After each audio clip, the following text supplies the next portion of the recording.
주님 가르치는 기도로 함께 기도하겠습니다. 하늘에 계신 우리 아버지, 아버지의 이름을 거룩하게 하시며 아버지의 나라가 오게 하시며 아버지의 뜻이 하늘에서와 같이 땅에서도 이루어지게 하소서. 오늘 우리에게 일용할 양식을 주시고 우리가 우리에게 잘못한 사람을 용서하여 준 것 같이 우리 죄를 용서하여 주시고 우리를 시험에 빠지지 않게 하시고 악에서 구하소서. 나라와 권능과 영광이 영원히 아버지의 것입니다. 아멘.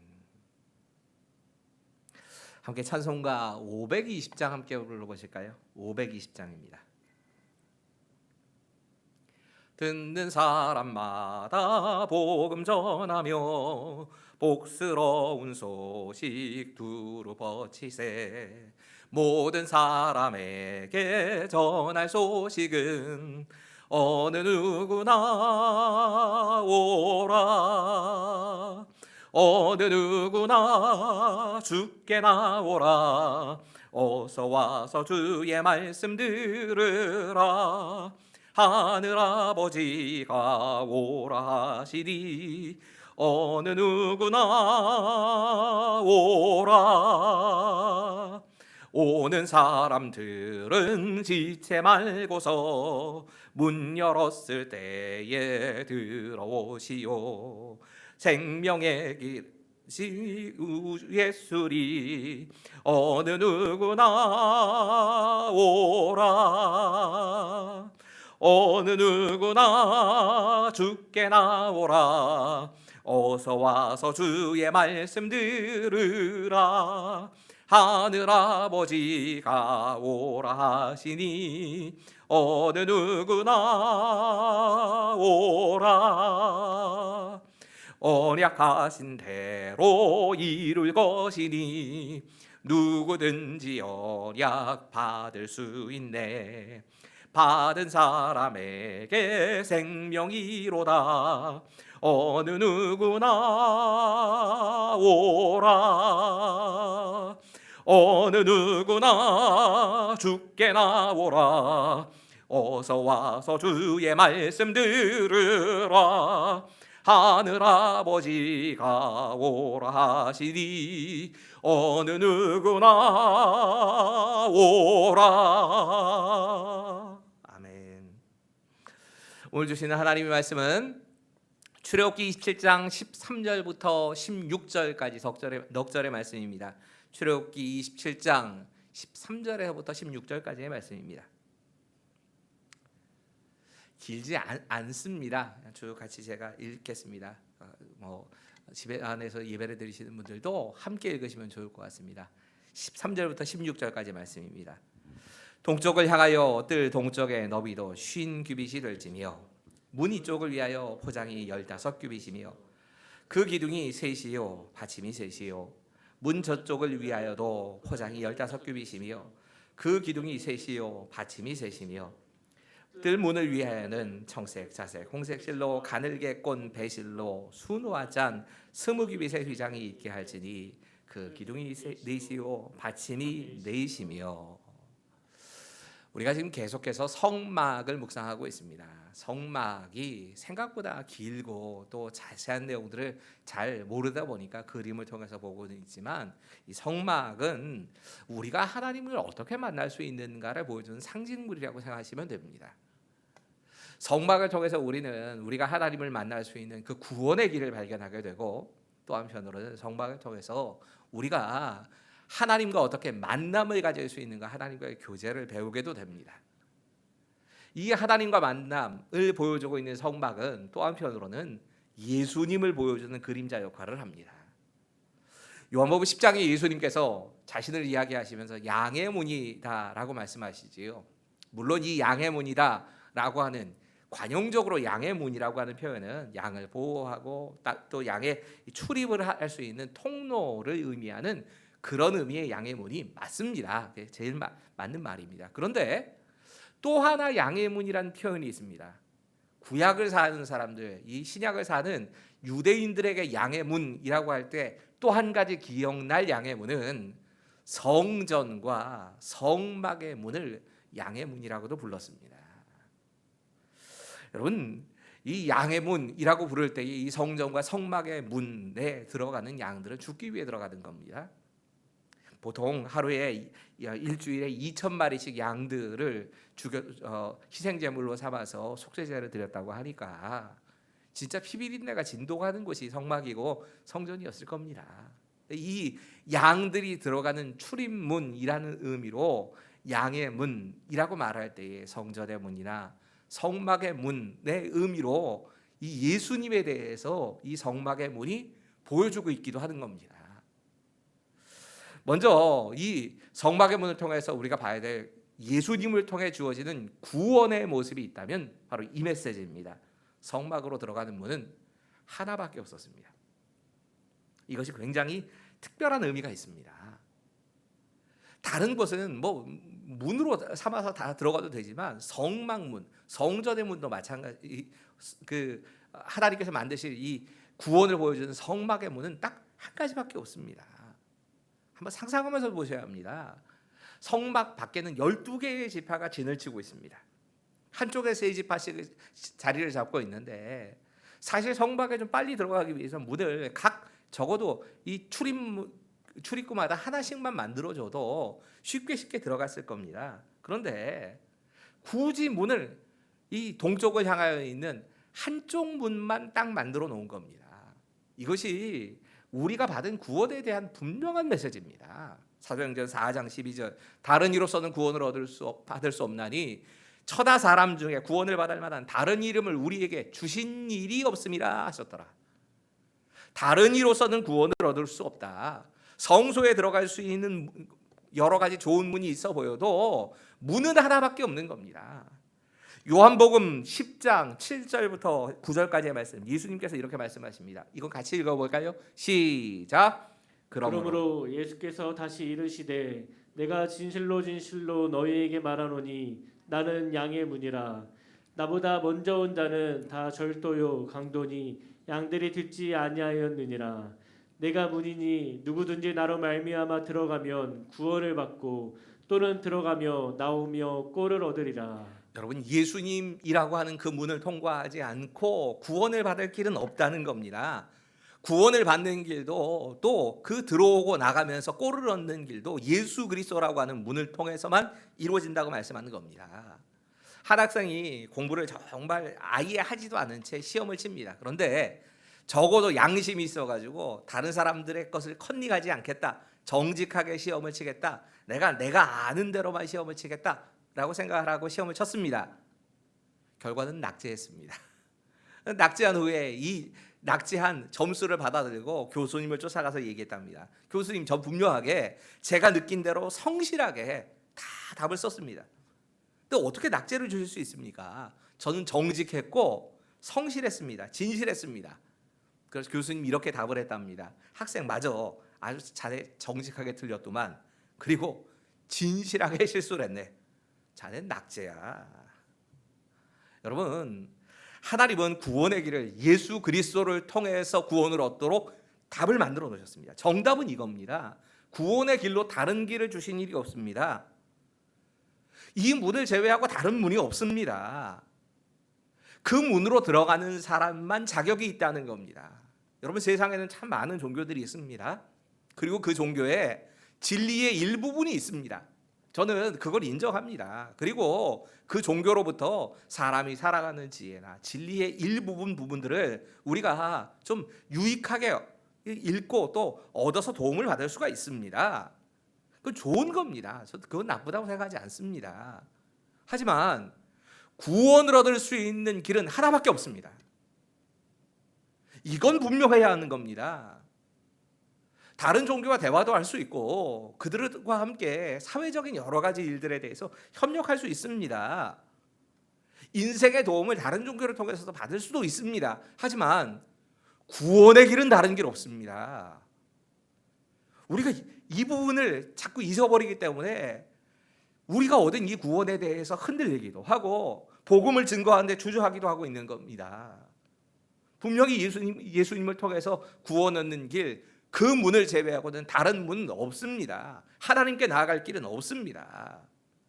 두 번째 이 성막의 문에서 우리가 찾아봐야 될 또 하나의 특징은 이겁니다. 같이 한번 읽지요. 시작. 성막의 문의 특징 중 하나는 아주 큰 문이었다고 하는 것입니다. 여러분, 하나님께 나아갈 수 있는 이 문이 하나밖에 없었지만 또 이 문은 큰 문이었습니다. 성막에 이 가로와 세로의 길이를 얘기하면서 세로의 길이가 100규빗 그리고 가로의 길이는 50규빗입니다. 이 문이 나 있는 쪽에 이 길이가 50규빗, 50규빗이라고 하면 22.5m 정도 될 겁니다. 45cm로 생각을 한다면 저 앞에 문이 나 있는 그쪽에 저게 22.5m입니다. 근데 그 가운데 문의 크기가 9m가 넘습니다. 여러분, 어지간해서 9m가 넘는 문을 우리가 거의 볼 일이 없습니다. 이제 백화점이 좀 발달하면서 백화점에 문들을 좀 크게 해놓는 데가 있지만 건물 크기가 크다 보니까 문이 큰 겁니다. 지금 저 건물로 본다면 지나칠 정도로 문의 크기를 크게 만들어 놓으신 겁니다. 어울리지 않습니다. 이 구원의 메시지 그리고 이 성막에 대한 메시지를 생각할 때에 어울리지 않는 것들이 사실 메시지를 담고 있다고 말씀드렸지요. 성막 텐트 치는데 텐트의 바닥에 이 받침대 기둥에 이 아래에다 놓는 받침대의 무게가 1달란트였다. 한 34kg 된다. 그 34kg가 되는 그 바닥이 쭉 깔려 있던 겁니다. 몇 톤이 저 아래에 저렇게 깔려 있는 겁니다. 그게 굉장히 특별하다는 말씀을 드렸는데 성막문도 마찬가지입니다. 너무 크게 열려 있습니다. 여러분, 구원을 얻을 수 있는 문은 하나밖에 없지만 그 문은 크게 열려 있습니다. 디모데 전서 2장 14절 하나님은 모든 사람이 구원을 받으며 진리를 아는 데에 이르기를 원하시느니라. 여러분, 이게 하나님의 뜻입니다. 예루살렘 사람도 들어야 합니다. 온 유대의 사람도 들어야 합니다. 사마리아와 땅끝까지 이 복음은 전해지고 그 사람들도 다 받아서 구원을 얻기를 원하십니다. 이 구원의 문에 문턱이 없습니다. 턱이 없이 그냥 들어가게끔 만들어 놓았습니다. 누구나 들어가기 쉽게 만드신 겁니다. 금방 찬양하신 찬양 가사 한번 생각해 보시지요. 이 520장 찬양 이렇게 고백합니다. 듣는 사람마다 복음 전하며 복스러운 소식을 두루 퍼지세. 모든 사람에게 전할 소식은 어느 누구나 오라. 어느 누구나 주께 나오라. 어서 와서 주의 말씀을 들어라. 하늘 아버지가 오라 하시니 어느 누구나 오라. 2절은 이렇게 말씀합니다. 오는 사람들은 지체 말고서 문 열었을 때에 들어오시오. 생명의 길은 오직 구주 예수니 어느 누구나 오라.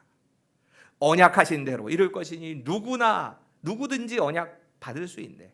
받은 사람에게 생명이로다. 어느 누구나 오라. 여러분, 예수님만이 유일한 문이 되십니다. 그 문을 통과하면 누구도 거절하지 않으십니다. 여러분, 죄인이 하나님께로 나가는 길 세상이 요구하는 것처럼 얘기하지 않으십니다. 1000번을 절해야 하나님께 나갈 수 있는 게 아닙니다. 몸을 고행을 해야 불로 팔을 지져야 그래야 구원을 얻을 수 있는 게 아닙니다. 내가 죄인이다 하는 사실에 대해서 솔직하게 인정하고 내 삶의 문제는 내 힘으로는 도저히 해결할 수 없다 이 사실에 대해서 진짜 받아들이고 내가 망할 수밖에 없는 존재라고, 아니 지금 망한 존재라고 이걸 인정하고 예수님을 믿는 믿음 하나 붙잡고 하나님 앞으로 나가면 되는 겁니다. 이것이 우리가 하나님께 갈 수 있는 유일한 길입니다. 이 문에 대한 메시지 가운데 마지막 오늘 생각해봐야 될 마지막 메시지는 이 문이 동쪽을 향해 열려 있었다는 겁니다. 여러분, 성막은 어쩔 수 없이 예수님을 나타내는 그림자이기 때문에 이것은 상징으로 해석할 수밖에 없습니다. 그리고 상징으로 해석할 때 중요한 건 이 전통적으로 교회가 어떻게 이것을 상징적으로 받는가 하는 그걸 찾아보면서 그 상징적으로 해석하는 게 맞습니다. 이 동쪽이라고 하는 것을 성경학자들은 주로 어떻게 해석했느냐? 동쪽은 어둠이 물러가고 빛이 들어오는 곳, 그래서 소망이 찾아오는 곳이라고 생각했습니다. 어둠의 세력이 물러가고 빛의 역사가 시작되는 바로 그 장소, 그 동쪽을 향하여서 문이 열려 있는 겁니다. 그렇게 문이 열려 있을 때에 여러분 보시면 알겠지만 저 성막의 배치도 잘 보십시오. 이 성막이 동쪽의 문 그쪽에는 대표적인 지파가 유다 지파입니다. 그리고 그 나머지 두 지파가 있고 서쪽으로 어느 지파가 그 남쪽으로 북쪽으로 이렇게 지파들이 있는 겁니다. 이 유다 지파가 자리를 잡고 있다는 것도 의미가 있습니다. 왜냐하면 바로 이 유다 지파를 통해 예수님이 오시기 때문입니다. 우리 함께 창세기 42장 10절 이 야곱이 유다를 향하여서 주는 예언의 말씀입니다. 이렇게 말씀합니다. 같이 읽죠. 시작. 주가 유다를 떠나지 아니하며 통치자의 지팡이가 그 발 사이에서 떠나지 아니하기를 실로가 오시기까지 이르리니 그에게 모든 백성이 복종하리로다. 여러분 통치를 나타내는 지팡이가 유다에게서 떠나지 않을 것이다 말씀합니다. 그리고 실로가 오시기까지 메시아를 말하는 겁니다.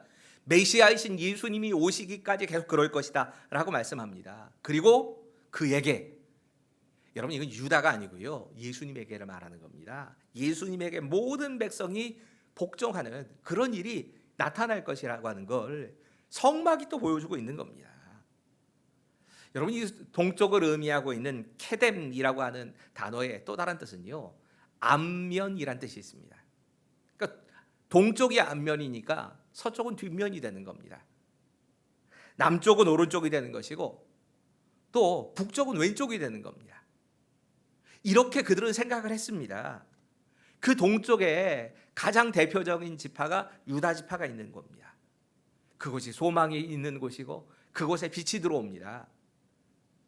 바로 그 모습으로 예수님께서 이 가운데 찾아오셨다는 겁니다.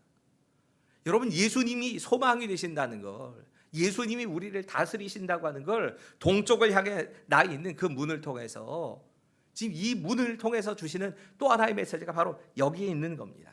오늘 기도하시면서 특별히 오늘은 질병 가운데 있는 환우들을 위해서 좀 기도하시죠. 성도님들 가운데도 많은 분들이 질병 때문에 굉장히 어려움을 겪고 계시는데 하루 빨리 일상이 회복될 수 있고 또 그 질병 걸리신 분들이 빨리 회복할 수 있기를 위해서 좀 같이 기도해 주시지요. 이 질병이 좀 빨리 좀 잦아들면서 우리 안에 있는 두려움도 사라지고 사람과 사람 사이에 교통할 수 있는 그런 은혜가 있기를 위해서 함께 좀 기도해 주시고요. 같이 기도해 주시면서 우크라이나를 위해서 이 땅을 위해서 좀 같이 기도해 주시길 부탁드리겠습니다. 특히 2월 13일부로 한국 외교부에서도 이제 우크라이나에 있는 전 지역에 여행 금지 조치를 하고 즉시 철수하라고 하는 명령이 내렸습니다. 이제 법령 때문에 우크라이나 당국 때문이 아니라 한국에서 이렇게 명령이 내려와서 그래서 우크라이나로부터 지금 나와야 되는 상황이 되신 겁니다. 근데 선교사님이 이렇게 메일 보내오신 내용을 가만히 읽어보면 이 교인들, 학생 또 이 직원들을 놔두고 피신을 해야 되는 걸 너무너무 마음이 안 좋으시다고. 이기 때문에 어쩔 수 없이 나가긴 나가지만 참 이게 마음이 쉽지 않으신가 봅니다. 먼저 지금 사모님과 아이들 둘은 이제 그 불가리아라 지역으로 피신을 했고 선교사님도 지금 20일까지 모든 것 그래도 정리는 다 해놓고 가야 되겠다고 생각하셔서 지금 20일까지 정리하고 지금 떠날 계획을 갖고 계십니다. 우크라이나의 임광택 선교사님과 우크라이나라고 하는 지역을 위해서 좀 기도해 주시고요. 아까 지금 기도 제목 나와 있습니다. 기도 제목 좀 보시면서 함께 기도를 부탁드리겠습니다. 같이 우리 좀 소리를 내어서 기도하겠습니다. 기도하시지요. 아버지 하나님, 질병 가운데 있는 환우들을 위한 기도에 주님께서 응답하여 주시기를 원합니다. 하나님, 여러 가지 모양으로 정말 이름도 밝히기도 어려워할 이 진압법 가운데 싸우고 있는 모든 성도들에게 하나님께서 찾아가 주시기를 원합니다. 그들의 몸이 속히 쾌유되어질 수 있도록 도와주시고 일상이 다시 회복되게 하시고 이 두려움을 사라지게 하시고 또 한편으로 다른 사람에게 무언가 폐를 끼쳤다고 하는 이 미안한 마음들까지 하나님께서 해결하시고 주변에서도 정죄하지 않고 잘 이 모든 일들이 지나갈 수 있도록 주님 도와주시옵소서.